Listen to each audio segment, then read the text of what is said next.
앞서 이제 노 박사님도 말씀을 하셨지만 이 일가족 양립 지원제도의 여러 성과들이 그래도 좀 이제 효과성이 있었다라고 이제 얘기를 듣는 것이 대표적인 게 남성 육아휴직이 증가하고 있다는 부분입니다. 뭐 여전히 전체 육아휴직 중에서는 남성 육아휴직자 비중이 아주 높은 건 아니지만 최근 몇 년 사이에 굉장히 많이 증가를 하고 있죠. 이게 결국은 좀 아빠의 달 제도라고 우리가 얘기하는 두 번째 육아휴직 제도, 두 번째 육아휴직 급여를 좀 더 높여주는 이런 제도가 결국 효과를 거두고 있지 않나라는 이제 그런 이렇게 성과를 볼 수가 있겠고요. 그리고 말씀드렸던 이제 중소기업을 대상으로 하는 굉장히 많은 지원 제도들이 있습니다.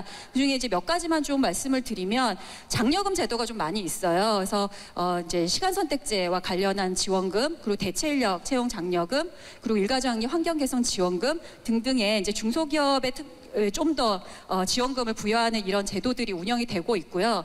아까 이제 앞서도 얘기가 나왔지만 여성가족부에서 하고 있는 가족친화 인증제도 지금은 이제 중소기업의 인증 기업 수를 늘리기 위해서 굉장히 부처에서도 노력을 많이 하고 있고요. 그 뭐 경단 여성 채용 기업에 대한 환경 개선 지원과 같은 이런 사업들이 추진이 되고 있습니다. 그리고 직장 어린이집 역시 이제 중소기업을 대상으로 하는 좀 더 지원 폭이 이제 점차 더 넓어지고 있는 상황입니다. 그리고 이제 노사발전재단에서 하고 있는 이런 이제 제도 지원금뿐만이 아니라 컨설팅을 해주는 일터혁신 컨설팅 사업이나 또 뭐 일가족 양립을 하는 사업주 단체와 협력하는 사업들 이런 것들이 이제 추진이 되고 있습니다. 그러니까 여성들이 많이 보유하고 있는 일가족 양립에 대한 이슈가 있을 수밖에 없는 기업들에서 과연 어떻게 하고 있는가, 그리고 그런 기업들이 업종별 특성에 따라서 어떤 다른 특성과 수요가 있는가를 좀 파악을 했는데요. 근데 이 조사 결과는 이제 자료를 참고하시면 될 텐데 제가 간단하게 말씀을 드리면 그런 기업들임에도 불구하고 여전히 모성보호 제도에 대한 부담이 근로자와 사업주 모두에게 있어서 이제 이게 모성보호 제도조차도 제대로 활용하지 못하고 여성들은 다 임신과 그러니까 출산을 계기로 다 그만두는 그런 사례가 많이 발견이 됐고요.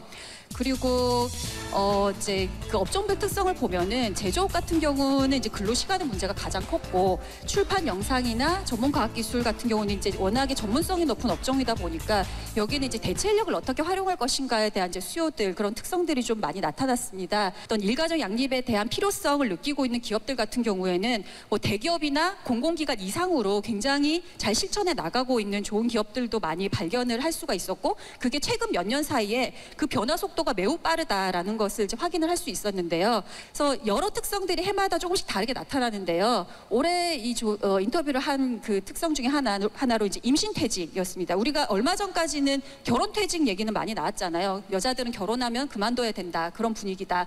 근데 지금은 이제 결혼은 아니고 임신하면 퇴직하는 경우로 약간 이제 더 미뤄지긴 했는데, 어쨌든 임신을 하면서 자연스럽게 퇴사를 하거나 아니면 육아휴직을 쓰고 복귀하면서 바로 그만두거나 이런 사례가 여전히 많이 존재했고요. 그게 이제 기업의 규모가 크고 상황이 좋은 기업들도 마찬가지였습니다.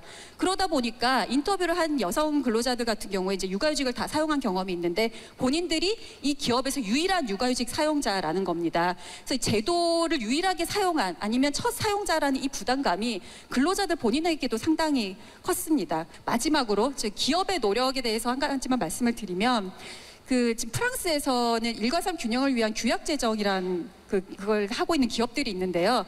우리가 이제 재작년인가요? 그 경제 5단체랑 정부랑 해서 저출산 해결을 위한 뭐 경제 5단체 이렇게 실천 선언문 이런 거 하셨잖아요. 이런 거를 기업 단위에서 해보자는 겁니다. 저런 근무역시 10대 제한을 각 기업의 단위에서, 그러니까 각자의 기업의 특성에 맞게 뭐 사소하게는 업무 시간 이외에는 카톡하지 말자, 뭐 이런 거만이라도 그런 것들을 노사 간에 좀 대화의 과정을 거쳐서 저런 각 기업 단위에서 실전 규약을 제정해 보는 것과, 그리고 이제 어떻게 보면 이거는 되게 이상적인 얘기일 수 있지만 120% 인력 운영, 사실 많은 대기업들은 이렇게 하면서 이제 인력 공백을 해소를 하고 있는데 중소기업은 사실 많이 어렵죠. 근데 이제 우리가 근로시간도 단축하고 뭐 전환형 시간 선택제도 계속 추진을 하고 있고, 그러니까 결국은 육아휴직자뿐만이 아니라 뭐 퇴직을 앞둔 근로자나 이렇게 단축 근무를 좀 활용하는 그런 인력들을 충분히 확보함으로써 인력 운영비는 100%지만 인력을 120% 운영을 해서, 그러니까 결국에는 모두가 이제 지향하는 방향은 이제 시간은 걸리겠지만 그런 방향으로 기업들에서도 좀 노력을 해주셨으면 좋겠다는 차원에서 말씀드립니다.